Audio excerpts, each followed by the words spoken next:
Hello बच्चों, आप सभी का स्वागत है मेरे यूट्यूब चैनल केमिस्ट्री ज्ञान पर। तो सभी बच्चे लाइव आ जाइए, ओके। और जो बच्चे लाइव आ चुके हैं एक बार अपनी अटेंडेंस दे दें।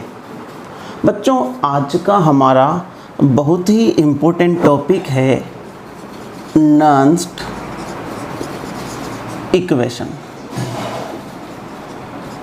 ठीक है बच्चों, देखो साइंटिस्ट था, नाम था वाल्टर नर्न्स्ट। इसने सेल पोटेंशियल, आप लोग जानते हो, सेल पोटेंशियल और कंसंट्रेशन के बीच एक रिलेशन दिया जिसको हम किस नाम से जानते हैं? नर्न्स्ट इक्वेशन के नाम से। देखो बच्चों, अगर मान लो मैं एक इक्वेशन मान लेता हूँ, ये मेरे पास एक इक्वेशन है, ओके। अगर मुझे इसका Q लिखना है, Q क्या होता है? Reaction quotient. क्लास 11 में पढ़ा था हमने इक्विलिब्रियम चैप्टर में, जो क्या होता है? Concentration of product upon concentration of reactant. तो इसके लिए मैं Q क्या लिख सकता हूँ? कंसंट्रेशन ऑफ C, आगे क्या है? स्टोइकियोमेट्रिक कोएफिशिएंट कहाँ चला जाएगा? पावर में। Concentration of D raise to power small d, और इसका क्या हो जाएगा? Capital A raise to power small a, capital B और raise to power small b। ये तो हमारे लिए हो गया रिएक्शन क्यूशेंट। अब बच्चों हम जानते हैं, we know that from Gibbs energy, वहाँ से हमें क्या पता है? हमने पढ़ा हुआ है del G is equal to del G naught plus R T L N Q. याद आ रहा है क्या? ये रिएक्शन हमने थर्मोडायनेमिक्स चैप्टर में पढ़ी थी। अब देखो बच्चों, यहाँ से हम हमारे क्या ले सकते हैं? Q की वैल्यू। और हम ये भी जानते हैं, क्या हम जानते हैं? Del G is equal to क्या होता है? Minus N F E cell. और del G nought is equal to क्या होता है? Minus N F E node cell. इन दोनों वैल्यू को मैं यहाँ रख दूंगा और Q की वैल्यू भी यहाँ रख दूंगा, ठीक है। तो क्या हो जाएगा मेरे पास? आगे देखेंगे हम। Minus N F E cell is equal to minus N F E node cell, ठीक है, plus R T L N Q. और Q की वैल्यू क्या है मेरे पास? ये भी मैं लिख देता हूँ। ये लो, ये मैंने Q की वैल्यू लिख दी यहाँ पर। ठीक बच्चों, हमें रिलेशन किसके बीच निकालना है? सेल पोटेंशियल के बीच और कंसंट्रेशन के बीच। तो मैं इस इक्वेशन को क्या कर दूंगा? डिवाइड कर दूंगा by n F divided by minus N F, ठीक है। डिवाइड कर दिया मैंने, तो क्या हो जाएगा? माइनस एन एफ से माइनस एन एफ कैंसिल हो जाएगा। क्या बच गया यहाँ पे? केवल ई सेल। यहाँ भी कट जाएगा, क्या बच गया? क्या आ जाएगा? E node cell. इसको हम डिवाइड करेंगे माइनस एन एफ से, तो क्या हो जाएगा बच्चों हमारे पास? Minus R T upon N F L N C raise to power small C raise to power small D raise to power small A raise to power small B. अब बच्चों हम जानते हैं, जब भी हम एल एन हटाते हैं तो क्या लगाते हैं इसकी जगह? 2.303 लॉग लगा दो। तो क्या हो जाएगा? E cell is equal to E node cell minus 2.303 RT upon NF log, ठीक है। मैं चाहूँ तो उसको क्या लिख सकता हूँ, सीधा प्रोडक्ट, तो concentration of product upon concentration of reactant, ऐसा लिख सकता हूँ ना, ठीक है बच्चों। तो ये हमारे पास क्या आ गई, इक्वेशन आ गई ये वाली। अगर हम इसको आगे और कैरी करें तो बच्चों हमारे जो मोस्टली क्वेश्चन हैं उसमें टेम्परेचर क्या माना जाएगा, 298 केल्विन, ठीक है, वो लिख के देगा उसमें। और फेराडे की वैल्यू कितनी होती है, 96500 कूलम। और आर की वैल्यू जूल में कितनी होती है, 8.314। इन सब की वैल्यू पुट करने पर हमारे पास जो इक्वेशन बनेगी वो बनेगी ये वाली, 0.059 upon n log concentration of product upon concentration of reactant, ठीक है बच्चों। यही हमारी मेन इक्वेशन है जो हमारे काम आएगी। और ये था बच्चों डेरिवेशन। अगर आपको मालूम पड़ रहा हो तो इस इक्वेशन को हम चाहें तो ऐसे भी लिख सकते हैं। कैसे लिख सकते हैं, देखो, अगर इसको मैं चाहूँ तो क्या ऐसे लिख सकता हूँ, E cell E node cell, इस लॉग की जो वैल्यू है रिएक्टेंट उसको ऊपर ले जाऊंगा और प्रोडक्ट को नीचे, तो माइनस क्या हो जाएगा, यहाँ पर प्लस हो जाएगा। तो मैं इसको ऐसे भी लिख सकता हूँ, log concentration of reactant upon concentration of product. ये भी हमारे लिए इम्पोर्टेंट हो गई, ठीक है।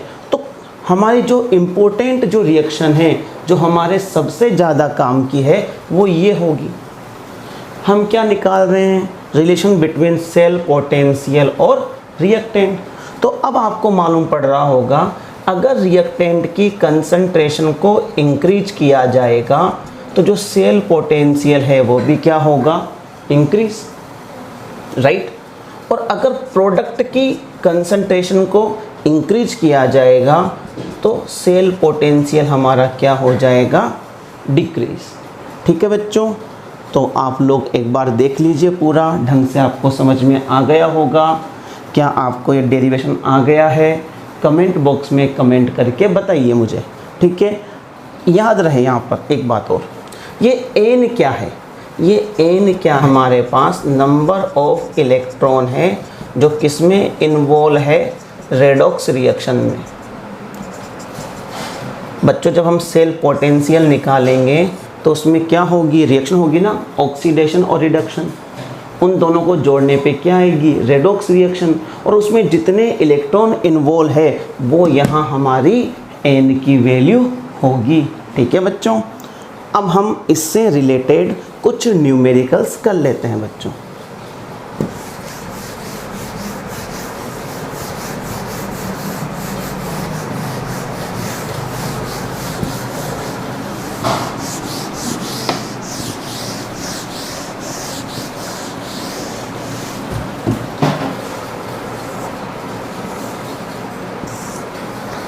तो बच्चों हम बढ़ते हैं हमारे पहले न्यूमेरिकल की ओर।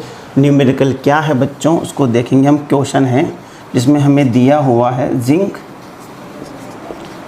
+2 aqueous, salt bridge Cu+2 aqueous, vertical line Cu solid, ठीक है। यहाँ पर जिंक +2 का हमें कंसंट्रेशन गिवन है, कितना गिवन है, 0.001 m। कॉपर का भी हमें गिवन है कितना, 0.1 m। और क्या गिवन है हमें,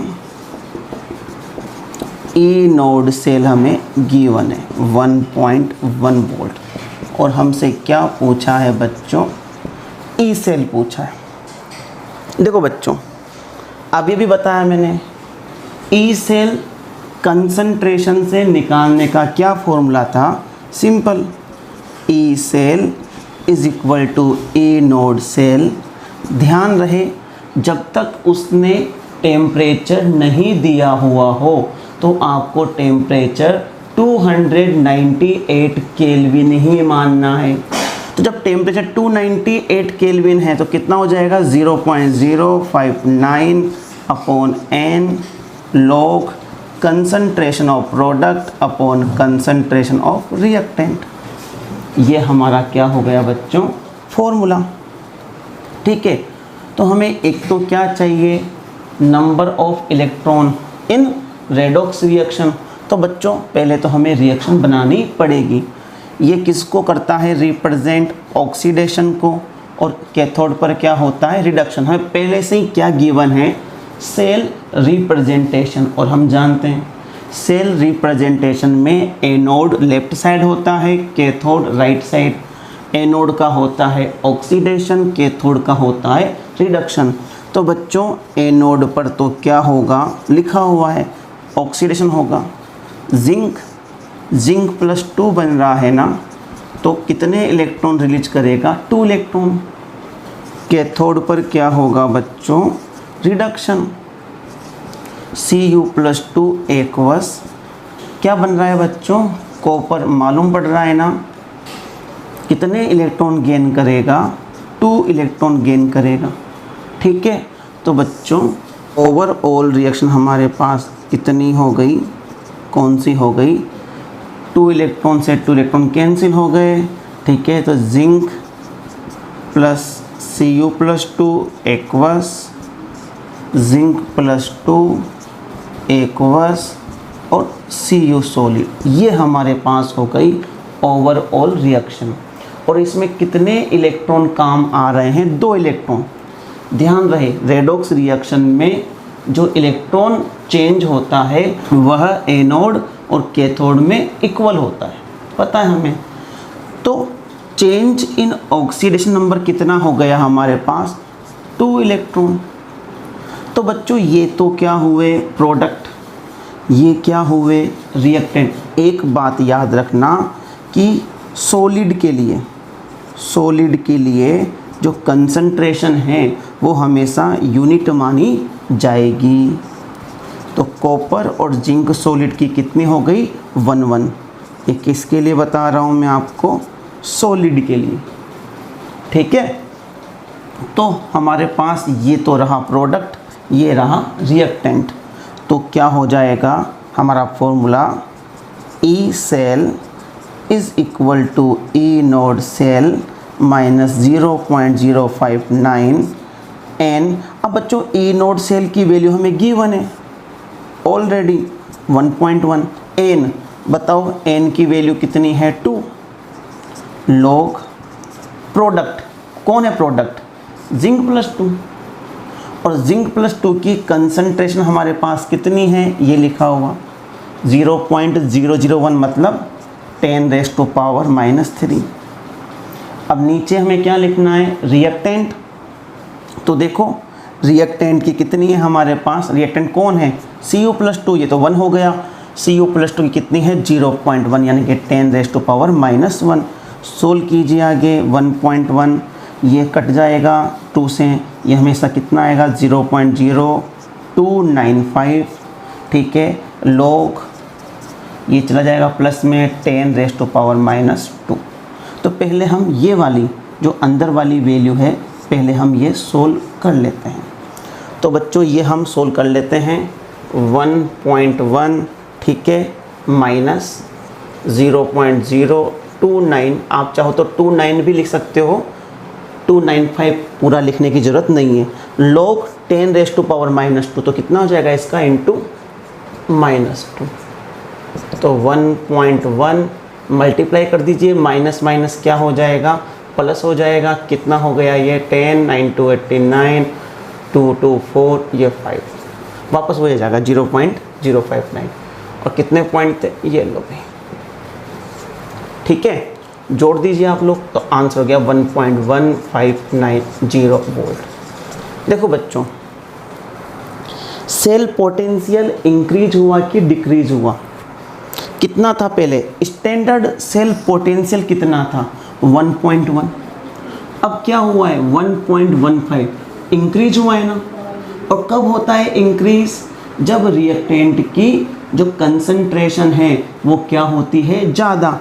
हमारे पास रिएक्टेंट की कंसंट्रेशन कितनी थी, देखो देखें, ये रहा हमारा रिएक्टेंट और ये रहा हमारा प्रोडक्ट, और तो रिएक्टेंट की हमारी जो कंसंट्रेशन थी वो क्या थी, ज़्यादा, तो ई सेल भी क्या आया, ज़्यादा आया। तो बच्चों ये था न्यूमेरिकल, पूरा न्यूमेरिकल समझ में आ गया क्या, आ गया, आगे बढ़े, ठीक है। Next question,